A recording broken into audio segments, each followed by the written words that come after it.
ત્યાં લગભગ ઘણા બધા પ્લોટો જે ખાલી છે એ ખાલી પ્લોટ ઉપર સુનિયોજિત રીતે ફ્લેટો બનાવવાનું, નફો જે વિકાસ છે એમાંથી રળી લેવાનો, જે માનસિકતાના કારણે આખો એરિયા અશાંત બને, બંને કોમો આમને સામને આવી જાય, લોકો પોતાની મિલકતો પાણીના ભાવે વેચવા આવતા 10 વર્ષની અંદર મજબૂર બની જાય, એ દિશાની અંદર જે પ્રયાસ થયો છે.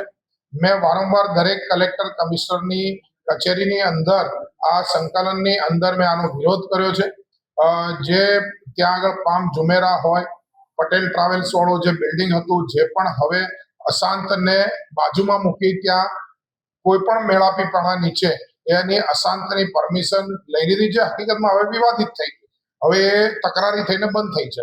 એની સામે જે અલહમદ હોય એની બાજુમાં જે સરકારી પ્લોટ હોય, અલહમદની પાછળ શ્રીનગરની વચ્ચે સ્મશાન વેજલપુરની પાછળનો જે પ્લોટ હોય, એ પ્લોટ કવર થાય એટલે શ્રીનગરની અંદર પણ જે ડેવલપર છે એની જ જમીન ખાલી પડી જાય, એટલે છેક વેજલપુર ગામ સુધી આખું જુહાપુરા એક્સટેન્ડ થાય.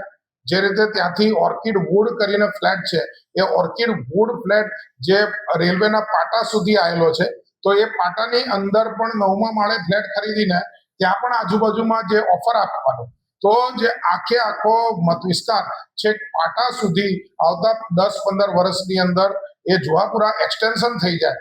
આ દિશાની અંદર એક સુનિયોજિત જે ડેવલપમેન્ટ થઈ રહ્યું છે, આને લોકલ ધારાસભ્ય તરીકે રોકવા માટે લગભગ 2 વર્ષથી મારો પ્રયત્ન છે. આજે અસાન ધારા સંદર્ભે જ્યારે એની રજૂઆત થઈ ત્યારે મેં પણ આ મારા એરિયાની વાત મૂકી છે. આપના પોતાના પ્લેટફોર્મ લલકારને લાઈક કરો, ફોલો કરો, સબસ્ક્રાઇબ કરો અને શેર કરો.